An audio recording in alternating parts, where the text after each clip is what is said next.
Hello दोस्तों, कैसे हैं आप सब। दोस्तों, जब भी कभी आप ट्रेन में अर्जेंट में ट्रेन टिकट बुक करने जाते हैं तो वहाँ पर देखते होंगे कि वेटिंग की लिस्ट जो है काफ़ी लंबी लगी होती है और तब आपके पास सिर्फ एक ही ऑप्शन रहता है तत्काल में टिकट बुक करने का। अच्छा, मान लीजिए आपने उस समय जो तत्काल टिकट बुक की है वो भी वेटिंग में चली गई, तो फिर आप क्या करोगे।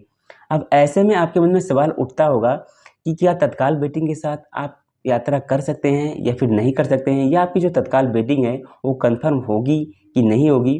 तो ऐसे कई सारे डाउट्स आपके मन में रहते हैं। तो दोस्तों, आज की वीडियो में आपको बताने वाला हूं कि अगर आपका तत्काल टिकट वेटिंग में चला जाता है तो फिर आपको क्या करना चाहिए।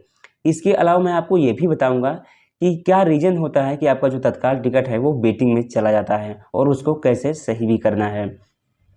हेलो दोस्तों, मैं हूं राहुल और आप देख रहे हैं रेल जर्नी विद राहुल। तो देखिए, जब आपका तत्काल टिकट वेटिंग में हो जाता है तो सबसे पहले आपको ये देखना होगा कि आपका जो तत्काल वेटिंग है वो कितनी है, उसका जो नंबर है वो कितना है। अगर आपकी तत्काल वेटिंग का नंबर जो है वो 1 से 5 तक रहता है तब तो कुछ चांस होते हैं कि वो टिकट आपका जो है वो कन्फर्म हो जाएगा।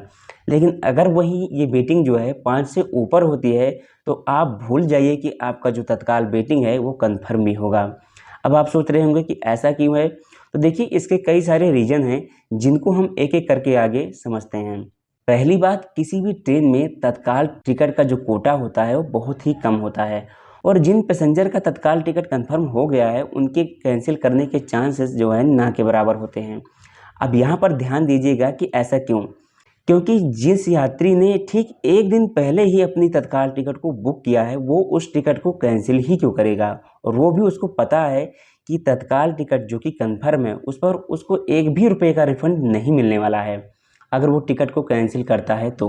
वही नॉर्मल वेटिंग टिकट के कैंसिल करने पर रिफंड मिलता भी है। अच्छा, बात वेटिंग की चल रही है तो आप ये भी जान लीजिए कि अगर कोई वेटिंग सबसे पहले कंफर्म होती है तो वो है जनरल वेटिंग लिस्ट, न कि तत्काल वेटिंग या फिर अदर वेटिंग। और जनरल वेटिंग लिस्ट जो है वो नॉर्मल वेटिंग में आती है। वैसे अगर तत्काल वेटिंग टिकट जो है कंफर्म होता भी है तो वो टिकट आरएसी में नहीं जाता है, सीधे कंफर्म हो जाता है। अच्छा, तो ये थे कुछ तत्काल वेटिंग के कंफर्म ना होने के बेसिक रीज़न। तो चलिए अब हम जानते हैं कि अगर आपका तत्काल टिकट जो है वो वेटिंग में चला ही गया है तो आपको क्या करना चाहिए। तो देखिए, जो मैंने आपको पहले रीज़न बताए हैं इन्हीं रीज़न की वजह से आपका जो तत्काल वेटिंग है उसको आपको कैंसिल करना ही पड़ेगा। हाँ, अगर आपका तत्काल वेटिंग 1 से 5 के बीच है तब आप उसके कंफर्म होने का वेट कर सकते हैं। अच्छा, एक बात और है कि जो तत्काल टिकट वेटिंग में है उसको जब आप कैंसिल करते हैं तो उस पर आपको रिफंड ज़रूर से मिलेगा, लेकिन वहीं कंफर्म तत्काल टिकट को कैंसिल करेंगे तो उस पर किसी तरह का रिफंड आपको नहीं मिलेगा। तो दोस्तों, चलिए हम जानते हैं कि आप अपना तत्काल टिकट किस तरह से बुक करें कि आपका टिकट जो है वो प्रॉपर तरीके से कंफर्म बुक हो जाए, वेटिंग में ना जाए। सबसे बेस्ट तरीका क्या होता है।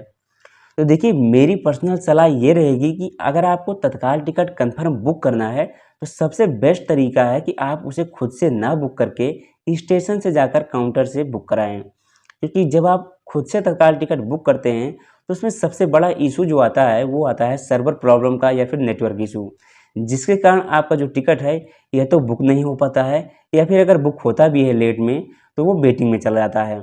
और अगर वहीं आप इसको स्टेशन से जाकर बुक करते हैं तो वहाँ पर उसका जो सर्वर है वो डायरेक्टली कनेक्ट रहता है, और तो आपकी जो टिकट है वो क्विकली और फास्ट तरीके से कंफर्म बुक भी हो जाती है। तो ये सबसे बेस्ट तरीका है तत्काल टिकट बुक करने का। दोस्तों, उम्मीद करता हूँ अब आपको अच्छी तरह से समझ में आ गया होगा कि अगर आपका तत्काल टिकट वेटिंग में चला जाता है तो फिर आपको क्या करना चाहिए और इसके लिए आपको किस तरह से अपनी तत्काल टिकट को बुक करना चाहिए।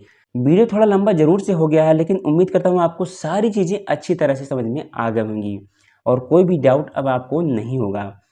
दोस्तों, वीडियो पसंद आया हो तो वीडियो को लाइक और शेयर जरूर कर दीजिएगा, और चैनल पर नए हैं तो चैनल को सब्सक्राइब करके बेल आइकन को जरूर से प्रेस कर दीजिए ताकि आगे आने वाली ऐसी ही वीडियो आप तक हमेशा पहुंचती रहे। तो मिलते हैं आपसे जल्दी एक ऐसे नए वीडियो में नई जानकारी के साथ। तब तक के लिए जय Hind and God bless you all.